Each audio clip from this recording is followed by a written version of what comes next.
Hey y'all, welcome back to Howieverse. This is your host Howie. Today we're gonna explore Adobe Stock, ticker symbol ADBE.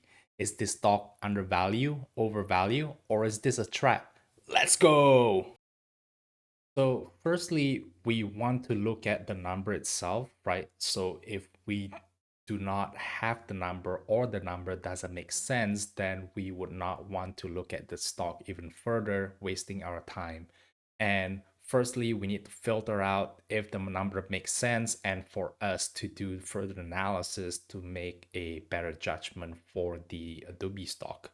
So what I have here on the screen is the DCF model or the discounted cash flow model. And the projected cash flow is from year 2025 is the current year and all the way to 2029. And we start at $9.6 billion or $9.599 billion. You can take this projected cash flow. If you go to, not here, but here. So if you go to Yellow Finance, free cash flow is at 9.599, right? So that's what we have there. And then once you do that, and then I assume 10% growth for the projected free cash flow, right, all the way to 11.80 in 2029. So given that for the free cash flow, assuming I think I did 11% discounted rate, right? We come up with the enterprise value of about $200 billion. And the share outstanding is 424 million. So if you divide those two numbers, you got $482 per shares. So that's the intrinsic value or what it's supposed to be at currently. And the actual price is at $365. And if you take the difference between the intrinsic value and the current price, you get the delta of $116. And that $116 represent 32% undervalue. So based on this quick and dirty calculation, you can do this real quick using the free cash flow projected model. And so basically what it is that the DCF or discounted cash flow model suggests an intrinsic value that is actually a lot higher than its current price, right? And this also assuming the margin of safety that is not huge at like 11%. If you go for the unknown company, it's usually like 20%, right? So that's already baked in, and it indicates that Adobe is reasonably valued right now relative to its cash generation outlook or the free cash flow model, right? It's worth noting that the DCF outcome are sensitive to the input, and if the Adobe grow faster, then the fair value might actually be higher, right? So the intrinsic value might actually be higher than $482. However, if the growth not that we're projected it to be, then it's going to be lower than this $482. This is why quick and dirty calculation that we do here is going to make sense if we go into more in-depth valuation, right? So for example, if the intrinsic value that is value at, for example, is like $300, right? Or $250. So $250 intrinsic value, let's just do that real quick, right? $250. That means it's overvalued by 32%. So if it's negative, then I'm not going to bother looking more into this, right? So the reason why I want to have this first is that essentially we don't want to waste our time to look more into this if this doesn't even make sense. Another thing that we can look at is the growth projection. So the 5 years forward price projection based on the growth.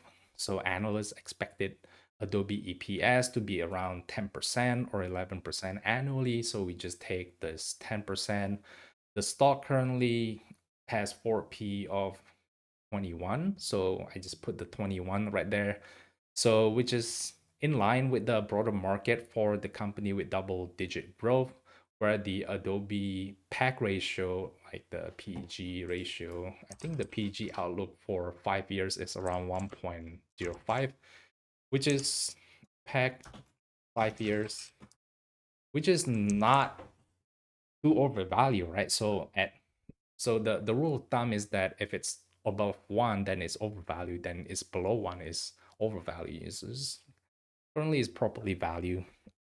And if you look at the growth margin for the Adobe, it's really high. I think it's almost 90%, right? So um, if the market continues to value it around 20 to 22 multiple, then the price would appreciate roughly at the same 10% annual rate. And if we do this, the illustration where I have the EPS, if you go to the Adobe Investor Relation and then you go to the earnings per share, right, you can see this is the quarterly earning per share is at 4.27. And if we go to the annual is 16.53, and then that's the low, and the high is 16.58, right? If we do average 16.53, 16.58, so the average is around 16.56, right? And if you multiply the EPS by the PE ratio, then you got the stock price.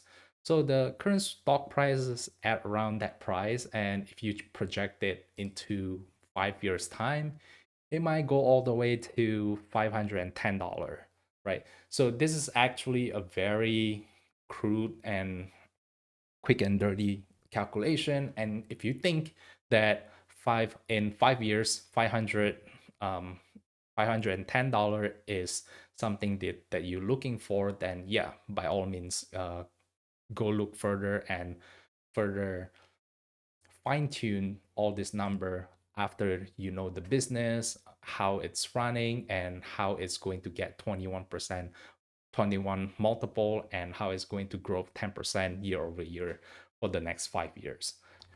So another thing that you can look at is the growth rate itself. I get this from this MSN Finance, and if you look at the revenue growth, it's currently in line on to what we had for the EPS at around 10%.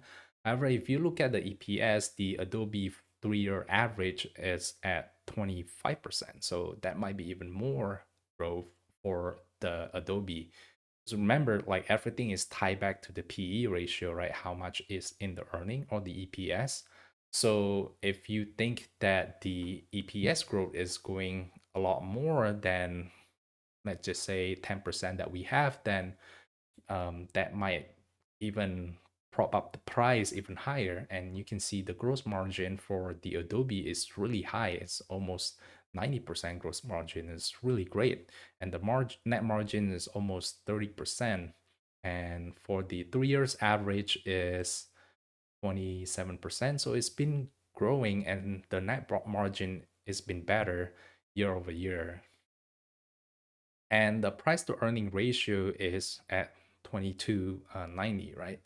So if you look at the competitors, let's just say for this PE ratio, price to earning ratio, peers and industry, Adobe is kind of in the very low end, right? At 22.90, where the industry average is around 42x. So if you want to do that, if you go back to this calculation, just put 42, that's the industry average. The price in 5 years is $1,000, where the current price was at $365, right? So put the current price here, $365. I think 365.90. Yeah, 365.90. Right, so that's a really healthy or really huge jump, right? So we take this, divide it by this, and then the percentage, that's a 278% increase, given the PE is that much. However, I don't think 42 PE is reasonable given that the growth rate is only 10%, right? So if you look at the PAC ratio, PAC is PE divided by the growth. If we just look at this and the growth rate is like 10%, if you have the PE, then that's basically that divided by that, or I say by 100. Right. So the pack ratio, if we have this pack ratio is 4.2, that's really, really high and that's not reasonable. So the more reasonable thing to do is that if the P ratio is that much, then the growth rate has to be at least like 40%. And that's that's reasonable if the growth rate is 40%, that it can command the PE of 42, right? But I don't think the growth rate for Adobe is that much. So I think let's just say this is our bull case. The P ratio is like maybe 25 and then the growth is 15, right? So the pack ratio is not overly high, and we got our price at $723 and the upside is 198. Sorry, 198%. Right, so this is a, let's take one minus, right?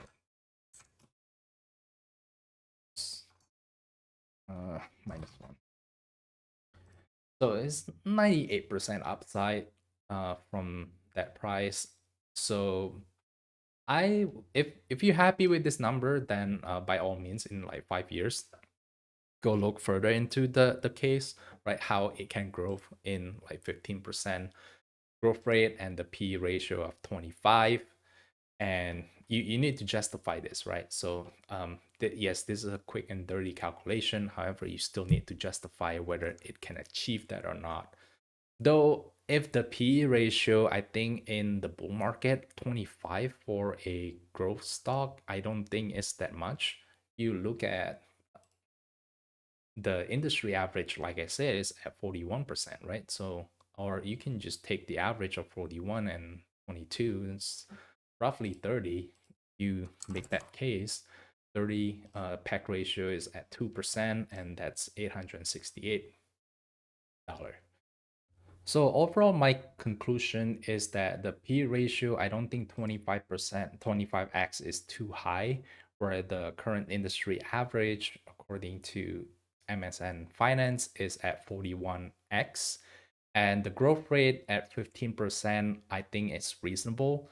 The projected growth rate for the revenue of Adobe is at 10%. So if they can improve the margin or they can improve the net profit, then the growth rate of 15% on the bottom line for the EPS is not too high, in my opinion, right? So given the stock price at that current value and the PE at 25, got the 5 years projected outcome or the price to be at $723. And if you look at the pack ratio is at 1.67. Yes, it's higher than one, thus it's overvalued, but I don't think it's that high.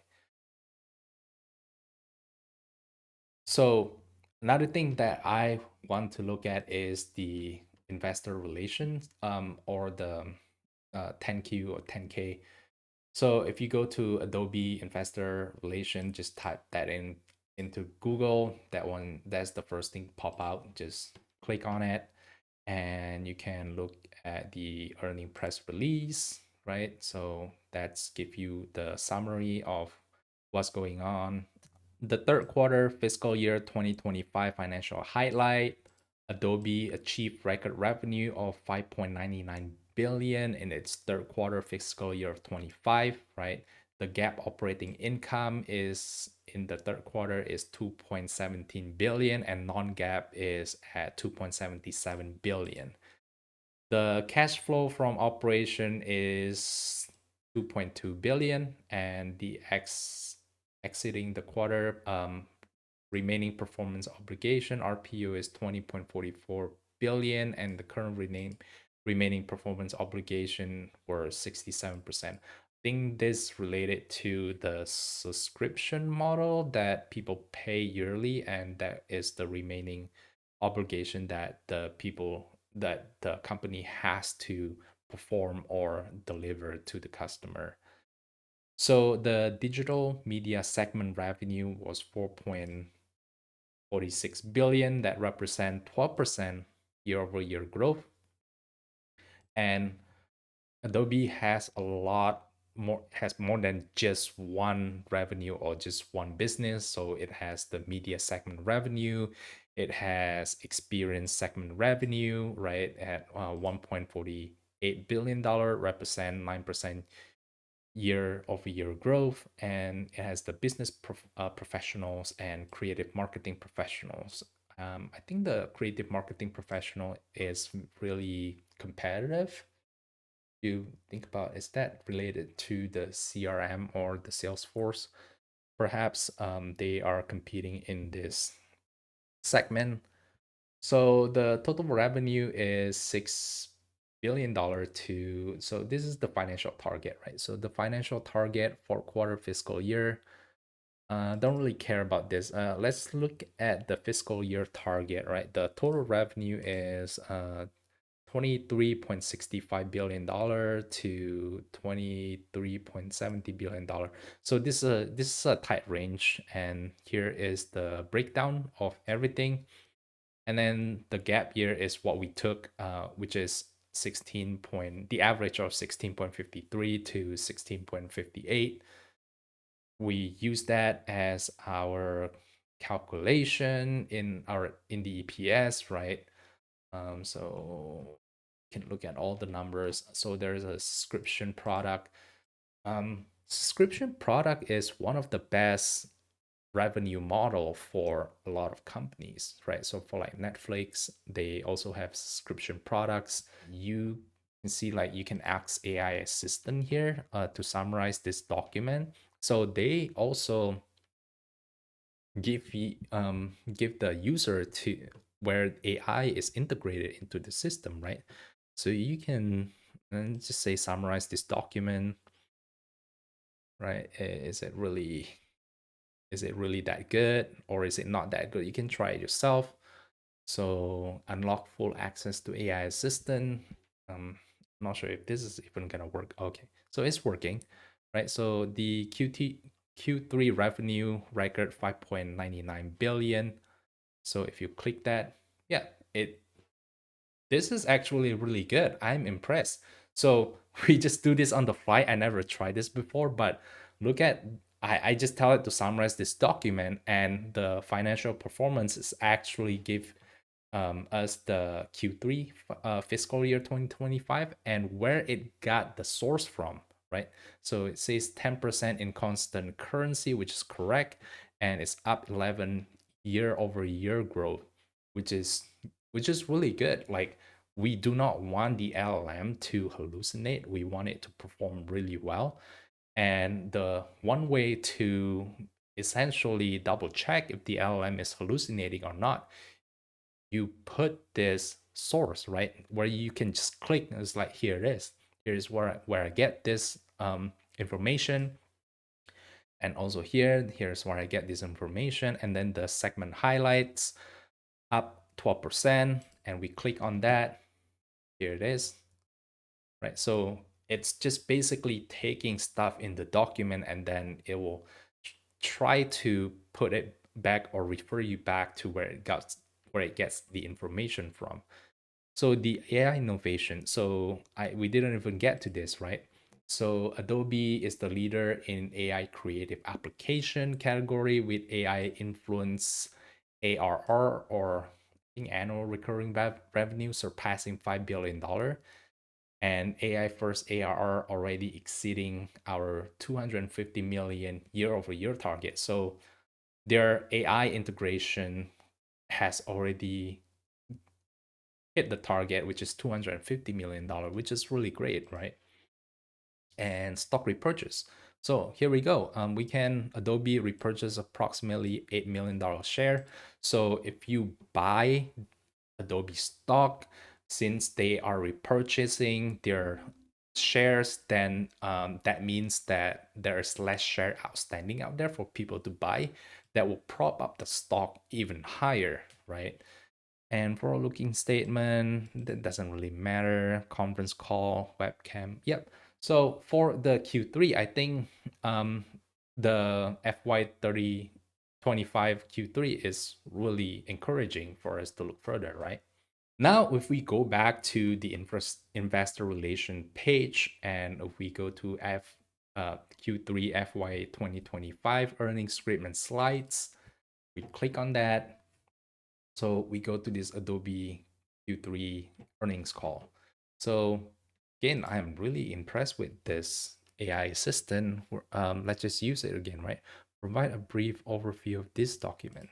Why not? Right, so we got the CEO of Adobe, 32. So if you look at this,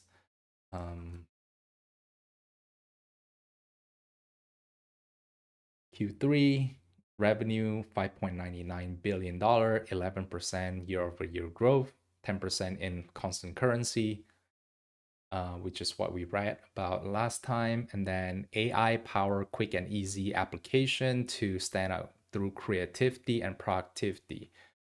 Creative professional and creators, power and precision to bring creative vision to life across any media type and service.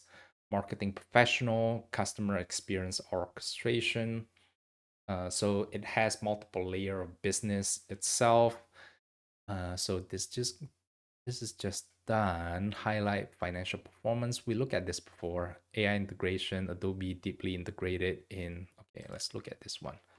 Okay, we're infusing AI across our flagship Creative Cloud application, including Photoshop, Illustrator, Premiere Pro, and After Effects, and delivering new offering for our next generation creators with Adobe Firefly across web and mobile.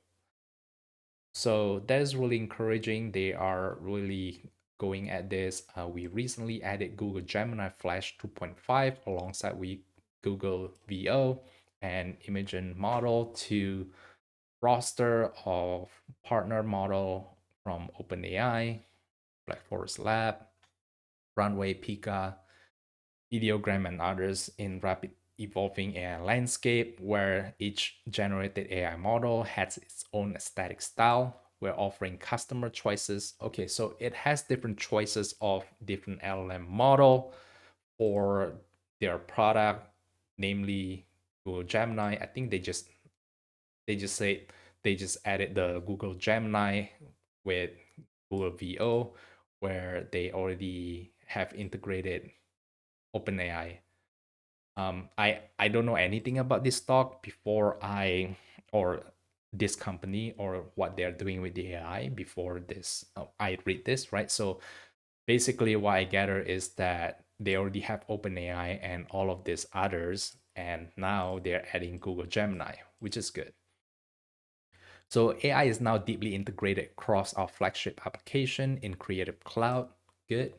So they're very heavily invested in AI on how they integrate this AI ecosystem into their businesses or their products. So Adobe Gen Studio is most comprehensive solution that brings together workflow and planning creation, blah blah blah, and with AI in the enterprise. So very heavily AI invested, and since they are doing AI this, AI that, they're still improving their net profit margin. Where I think previously at the 3 years profit margin on average is at 27%, but this year is at 30%, which is good. Like the bottom line is improving at the same time they are invested heavily in AI. So this is a really, really good sign of the company. So product innovation, new offering includes, okay, I don't know what this is. Let's go into That one, generative AI consumption accelerated with 29 billion generations. Video generations grow nearly 40% quarter over quarter.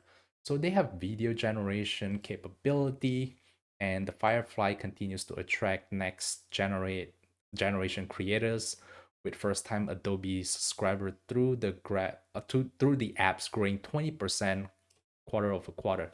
So this is really good because they can still successfully attract new Adobe subscriber, right? The first time subscriber through the app at 20% rate quarter over quarter. This is basically just trying to lure their first time customer, and this is going to essentially, hopefully, if they try the Adobe products with this growing rapidly, if they do not have any churn rate, right, that 20% is going to their revenue, right? If they have churn rate, I don't know how good is the if the churn rate, if they the first time Adobe subscriber they try it and then they don't like it, whether it's too expensive or whatever, then they're not going to attract this 20%, right? So what I want to know here, I don't know if they have it. So what is the churn rate, right? 20% they try it first time, and then what about next month? How many people are leaving? So we don't know. We want to look at that, and we want to know. So what else? Customer wins Adobe secure partnership with major in organization, Disney, FedEx, Meta, Dotsu. I'm not sure what this is. Yeah, I don't know where this is coming from. It says customer win, but I cannot verify this. What type of win? Um, let's just what do you mean by this? Let's see what it gives us. All right, so yeah, overall this is really great. AI integration while maintaining net income um, margin at 30%. I'm impressed. And the AI assistant is really good, where it has the reference where you can just click and then you go back into what it tells you, and where the source or the particular line in the PDF where it got the information from. I think that is key. Digital, yep. I see something here. Customer acquisition is being disruptive as brand discovery shift from link-based search result to include LLMs. Brand needs to win visibility through LLM by providing machine-readable content and real-time updates while strengthening their direct relationship with their customer. So a lot of the LLM-based, like this AI assistant, I don't know why this is so slow. Maybe one thing that I want to say or have a negative opinion about their AI assistant is that it's really slow. So just keep that in mind. Or it's probably this AI is, or it's probably the document is too big, but I don't think so. It should be really fast. Like if you just put this into ChatGPT, it's going to give you a lot more faster result than this. Okay, here it is. Customer win refer to Adobe's successful formation or expansion of strategic partnership and agreement with major organization market. Yeah, so here it is. Alta Volkswagen enterprise win. Other business highlight, consumption of Firefly and custom model grew 32% and 68% quarter over quarter. Okay, so their B2B aspect has been winning. This achievement highlight Adobe's ability to attract and retain high-profile clients. High-profile clients, yes. So the B2B aspect, like I said, Adobe has secure partnership with prominent companies showing the value and effectiveness of its product. and services like Disney, FedEx, Meta, and Dentsu. I don't know what that is. So this is really good, right? Adobe is essentially a creative product. They make creative product, and creative companies like Disney, they need to make a lot of these creatives, where movies or pictures, right? You name it.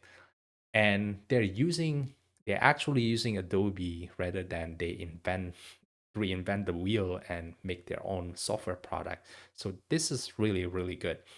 So this collaboration likely involve adoption of Adobe solutions such as Creative Cloud. So they have a cloud system where you can store, or maybe cloud computing. I'm not sure what that is. Also AI power, we already speak on this in length. Digital experience platform, marketing automation solution. Um, I haven't used any of this. However, expansion in education and enterprise market. Adobe has significantly grown its presence in education and enterprise sector, increasing adoption of its product service among educational institutions, school, university, and colleges. Okay. State of California to provide student access to tools like Express. Okay, so it has a lot of partnership. Okay, this is really good for the education sector, right? So what it is that they are trying to attract the younger generation to use Adobe and to essentially have them hook into using this product. So once they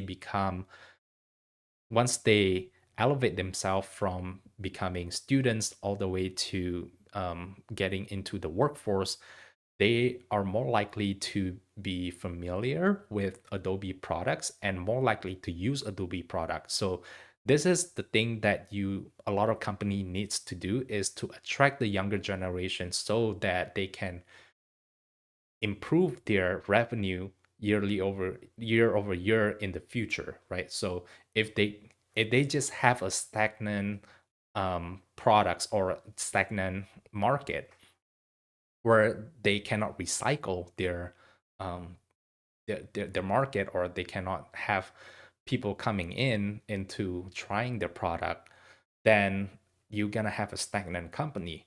This is really encouraging in the educational sector, is because they partner with different states, like for example here the state of California, to provide students access to tools so that when they become a functioning member of the society, the stickiness of the Adobe product is going to be embedded into their head, and they are more likely to use Adobe rather than other products out there. We have discussed a lot about Adobe stock. To recap, the current price is at $365, is undervalued by 32% based on the DCF model. The growth projection also shows that Adobe can grow about 100% in 5 years. That's 20% annual return rate. They are heavily invested in AI while improving their profit margin. It is great to see that the company invests back to the company, improving its vertical integration. The PDF AI assistant were great. For example, when we ask it to summarize, the AI actually provides important information such as stock buyback, which we miss when we skim through the Q3 document. One negative aspect of the AI is that it can be slow. The company also tried to attract new customer, growing 30% quarter over quarter, while we need to see the churn rate. If the churn rate is high, then that growing 30% quarter over quarter is meaningless. The company tries to attract younger generation as well to refresh their customer base, attracting next generation using the products. This is in schools, university, colleges. Hopefully the stickiness and the familiarity of the products help as long as they improve their products. It is really difficult to say anything negative about this company. It is undervalued, it is innovative, it is AI integrated. Let me know in the comment if you agree with the valuation at 25 PE and the growth of EPS is at 15%. Do you think this is underestimated, properly estimated, or overestimated? Thanks for tuning in at How You First. I'll see you next week.